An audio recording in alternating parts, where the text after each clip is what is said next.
रोहन ने कॉलेज में अभी अभी एडमिशन लिया था और जो कॉलेज था वो उसके घर से थोड़ा दूर पड़ता था और उसके लिए कॉलेज से डेली अप डाउन करके घर जाना पॉसिबल नहीं हो पा रहा था। तो उसने सोचा क्यों ना जो हॉस्टल है कॉलेज के पास में वहीं पर शिफ्ट हो जाता हूँ, तो पढ़ाई करने का भी टाइम मिल जाएगा और ये आने जाने का भी खर्चा बचेगा और टाइम भी बचेगा।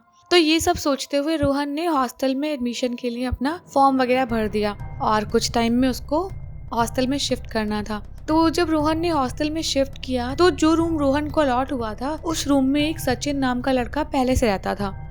अब जो ये हॉस्टल था ना, ये स्टेशन के जस्ट पीछे था। मतलब कोई भी ट्रेन जाती आती चलती हर चीज मतलब बहुत सुनाई पड़ती थी और कई कई बार तो पढ़ाई वगैरह में भी डिस्टर्ब होता था या फिर सो जाए तो एकदम से ट्रेन का हॉर्न सुनाई पड़ता था। लेकिन अब वो रहते रहते आदत पड़ जाती है ना, वो चीज थी। इन लोगों को क्या इतना शुरू में लगा, उसके बाद इतना फर्क नहीं पड़ा। अब ऐसे ही ना 2-4 महीने तो रोहन के आराम से निकल गए, कोई सीन नहीं हुआ। अच्छा सब कुछ चल रहा था, पढ़ाई कर रहा था, सब कुछ बढ़िया था, कोई सीन नहीं। लेकिन एक दिन की बात है, जब रात में रोहन पढ़ रहा था तो एकदम से ना बहुत तेज से चीखने की आवाज आई। मतलब कोई औरत या कोई बच्चा या पता नहीं, दोनों बहुत तेज चीखे हों। जैसे एकदम होता नहीं है कि कोई टकरा जाए या कुछ ऐसा, वैसा कुछ चीखा, बहुत तेज ऐसा लगा। अब रोहन डर गया क्योंकि बॉयज हॉस्टल था, वहाँ पे कोई लड़की के चीखने की तो आवाज आएगी नहीं, ऑब्वियस सी बात है। तो उसको लगा कि स्टेशन के आसपास किसी के साथ कोई घटना तो नहीं घट गई है। और ये सब सोच के जो भी आसपास में लोग थे वो इकट्ठे होकर ये सब बातें करने लग गए। अब उस दिन की बात तो चलो हो गई, ये बहुत तेज चीख आई और लोगों ने बातें की, वो बात खत्म हो गई वहाँ पे। लेकिन अब ना ऐसा हो गया था जैसे वो जो चीखें उन्होंने पहली बार सुनी थी ना, वो कुछ टाइम पे रिपीट होने लग गई। मतलब 2 दिन, कभी 4 दिन बाद सुनाई पड़ती, कभी कहो 3-4 दिन बाद फिर आवाज आ गई। मतलब कोई फिक्स टाइम नहीं था, लेकिन हाँ, रात को सेम टाइम पे बहुत तेज तेज चीखें सुनाई पड़ती थी। अब वो चीखें रोज सुनाई पड़ती और हॉस्टल पे भी ना पता नहीं कुछ अलग सा असर सा होने लग गया था। मतलब थे सब लड़के रहते थे साथ में, कोई ऐसा सीन पहले था नहीं। लेकिन अब ना कोई भी अकेले वॉशरूम जाता या पानी पीने उठता या थोड़ा भी अकेले इधर टहल रहा होता तो उनको फील होता कि कोई उनके साथ में कदम से कदम मिला के चल रहा है। और जैसे लड़के ग्रुप में पढ़ते हैं ना बैठ के, या फिर सोते भी हैं तो 3-4 साथ में, लेकिन जैसे ही कोई अकेला होता था ना, उसको ये चीज बहुत ज्यादा फील होती थी, बहुत ज्यादा, कि कोई साथ में है, कोई साथ में होता है ना। जैसे कभी हमारी निगाह इधर उधर भी हो लेकिन हमें कोई देख रहा हो तो हमें पता चल जाता है कि हमें कोई देख रहा है। तो वैसे ही यहाँ पे था। अब इनको कोई दिखता नहीं था लेकिन ऐसा फील होता था कि कोई इनके साथ चल रहा है या फिर कुछ है वहाँ पे, ये अकेले नहीं है। सबके साथ ऐसा होता था।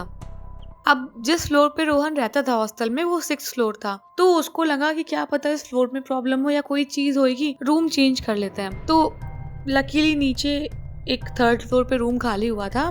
तो रोहन और उसका दोस्त सचिन दोनों आके नीचे वाले 3rd फ्लोर वाले रूम में रहने लग गए। अब जब वो नीचे शिफ्ट हुए उनकी मुश्किलें और बढ़ गई। अब ना रोहन जैसे ही मतलब पढ़ के कभी उसकी आंख लगती या फिर मतलब वो बीच में उठता तो उसको ना हमेशा एक औरत, मतलब एकदम ना वैसी साड़ी पहने हुए, लंबे बाल, जो मुंह पूरा ढक रखा है जिन्होंने, और ऐसे हाथ आगे किए हुए खड़े हुए, उसको ऐसे घूर रही है। मतलब उसकी आंखें चमकती थी उन ढके बालों से भी। मतलब वो उसे घूर रही है और ऐसे उसकी तरफ हाथ उठाया हुआ है उसने। और ऐसा नहीं था कि रोहन को ये सिर्फ एक बार दिखाई दिया। मतलब ये औरत, रोहन जब भी सो के उठता या जब भी रोहन की कभी आंख लगती और जैसे वो जगता या कभी वो अकेला होता रूम में, उसको हमेशा वो औरत उसी रूम के उसी कोने में खड़े हुए दिखाई देती थी। बस लगता था कि वो उसे अपने पास बुला रही है और वो रोहन के पास कभी नहीं आती थी। अब रोहन का पढ़ाई लिखाई सब कुछ तो मुश्किल हो ही गई, लेकिन अब रोहन की नींद भी बहुत हराम हो गई थी। मतलब सो ही नहीं पाता था वो, क्योंकि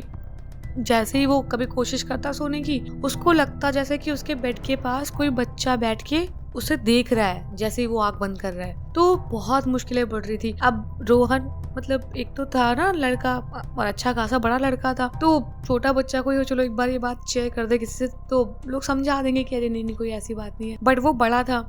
अब वो ये सब बातें किसी से कहता तो लोग उसका मजाक बनाते या कुछ भी, थोड़ा इनसिक्योरिटीज होंगी। तो रोहन ने किसी को शेयर नहीं किया ये सब कुछ दिन तक झेलता रहा। लेकिन अब बहुत अति हो रही थी।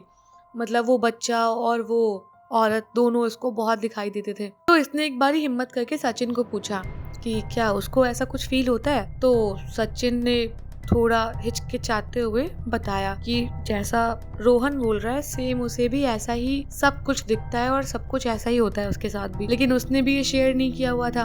क्योंकि उसको भी यही डर था कि लोग उसका मजाक बनाएंगे या शायद कुछ और बात हो जो कोई ना समझ पाए और लोग मतलब उसको जज करेंगे। तो इसीलिए अब इन दोनों ने एक दूसरे से बात शेयर कर दी। इनको पता चल गया कि ऐसा कुछ है। तो अब ये रूम में ही था या हॉस्टल में था या क्या था, ये जानने के लिए अब इन दोनों ने और लोगों से सब पूछना शुरू किया। अब ये बात बहुत चौंकाने वाली थी कि लोग सामने आने लग गए कि हाँ मैंने भी देखा, मैंने भी देखा, मैंने भी देखा। अब ये लोग सोच रहे थे कि इनको लगा था कि सिर्फ इनको दिख रहा है या फिर इंडिविजुअल बंदे को दिख रहा है, लेकिन ये तो सबको दिख रही थी। तो अब इस चीज को लेकर सबके अंदर बहुत डर था, लेकिन कोई किसी से कुछ नहीं कह पाता था क्योंकि कहेगा तो वही हंसी मजाक का डर था। अब ये सब बातें जब बहुत ज्यादा हो गई, पढ़ना लिखना इनका बहुत मुश्किल हो गया। अब भाई ऑब्वियस सी बात है, भूत प्रेत मतलब देखेंगे तो फिर कहाँ ही पढ़ाई लिखाई हो पाएगी। तो ये सीन था यार। इन लोगों ने सोचा था कि जाके वार्डन से इस बारे में बात करेंगे कुछ दिन बाद, अगर मतलब ये सब कुछ ठीक नहीं हुआ तो। अब एक दिन रोहन और सचिन अपने अपने बेड पे सोए हुए थे और रोहन ना जैसे ही मतलब उसकी थोड़ी मतलब गहरी नींद हुई और उसका एक सर्टेन टाइम पे आंख खुलने का टाइम था, रोज मतलब 3 साढ़े 3 पे उसकी आंख खुली जाती थी। अब आज भी ऐसे ही हुआ 3 बजे और उसकी नींद खुल गई। लेकिन आज रोहन नींद उसकी खुल तो गई थी लेकिन उठने की कंडीशन में ही नहीं था। और वो क्या देखता है कि वो सो रहा है और जहाँ पे सो रहा था ना उसी साइड जस्ट एक बच्चा बैठ के रोहन को नींद में घूर रहा था। अब एक बार आप सोच के देखो, घर पे कोई ना हो या फिर कोई जो भी है वो इधर उधर सो रहे हो और एकदम से आपकी आंख खुले और आपको सामने दिखे कि कोई आपको घूर घूर के देख रहा है, और वो भी कोई नॉर्मल इंसान नहीं, या नॉर्मल इंसान भी घूरेगा तब भी कोई भी डर जाएगा। तो ये तो फिर ऐसी चीज थी जो रोहन मतलब जानता भी नहीं था सच्चाई की, मतलब क्या है, किसका भूत है, क्या चीज है। रोहन की हालत खराब हो गई उसको देखते ही अपनी आंखों के सामने। रोहन पूरी ताकत से चिल्ला के सचिन को बुलाना चाहता था, लेकिन सचिन जब आवाज सुनता तब उठता ना। ये रोहन किए जा रहा है कि मतलब मुझे मतलब कोई सुन ले, कोई मुझे उठा ले, या वो हाथ से इशारा कर दे कि देखो यहाँ कोई बैठा है, बट उसका पूरा शरीर जैसे अकड़ गया था या उसे कोई बोलने नहीं दे रहा था, ऐसा कुछ वो कुछ नहीं कह पा रहा था। बस वो उस बच्चे को देख के बस पसीना पसीना उसका चेहरे पे आ जा रहा, बट वो कुछ नहीं कर पाया इसके अलावा। रोहन बहुत डर गया। अब उसको लगा जैसे वो बच्चा उठ के उसके सीने पे बैठ के उसका गला दबाने जा रहा है। रोहन बहुत जान लगा रहा था अपनी कि कभी बस अभी चीख लूं, अभी चीख लूं, अभी किसी को बता दूं। जैसे तैसे पता नहीं क्या करके रोहन की चीख निकल गई और रोहन ने फिर अपने दोस्त को बताया इसके बाद में डरते डरते कि वो औरत वहीं पे खड़ी थी और उसका बच्चा उसको इस तरह से मारना चाहता था। अब सचिन और रोहन बहुत डरे थे। अब इन लोगों ने सोचा कि सुबह होते ही वार्डन से बात करेंगे, ये कोई नॉर्मल चीज नहीं है। अब ये लोग गए वार्डन के पास और उनको बताया कि मतलब ऐसे ऐसे सीन है और हम जब से इस रूम में शिफ्ट हुए हैं ये सब कुछ हो रहा है हमारे साथ और हमारी पढ़ाई बहुत डिस्टर्ब हो रही है, बताइए क्या करें, और क्या ऐसा कुछ यहाँ पे है जो हमें नहीं पता है या कुछ हॉन्टेड है हॉस्टल।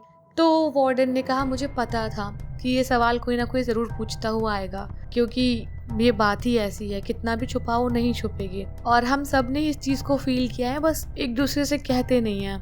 तो सचिन ने बोला कि क्या बात है, आप क्या हमें नहीं बता रहे हैं। तो वार्डन ने कहा कि कुछ टाइम पहले जो ये स्टेशन है यहीं पर एक बच्ची और उसकी माँ का एक्सीडेंट हो गया था ट्रेन से, और वो लोग पता नहीं अपने घर जा रहे थे या क्या था, लेकिन उनका मतलब कोई भी मतलब वारिस या जो भी उनको मतलब उनकी लाश वगैरह को ले जाए या कुछ भी ऐसा कुछ मिला नहीं, और उनको जो है ऐसे ही मतलब पुलिस के हवाले कर दिया गया। उसके बाद से कोई उनकी शिनाख्त नहीं हो पाई, तो कुछ उसका नहीं पता चला, और शायद उन्हीं की आत्माएं हैं जो अभी तक मतलब तृप्त नहीं हुई है, मतलब उनको मुक्ति नहीं मिली है, और उनका शरीर भी शायद अभी जैसे अंतिम संस्कार होता है उस तरह से नहीं हुआ है, तो उनकी आत्माएं यहाँ पर टहलती रहती हैं। और ये बहुत बार लोगों ने हमें बताया है, लेकिन हम क्या ही कर सकते हैं इस चीज में। और ये सब सुन के जो रोहन था वो सिर्फ वार्डन का चेहरा देख रहा था कि कैसे ये सब कुछ इतना इजीली बता रहा है और इतनी बड़ी बात है और इतना इजीली बोल रहा है कि मतलब क्या कर सकते हैं ये वो। क्या अब रोहन के लिए बहुत हो गया था,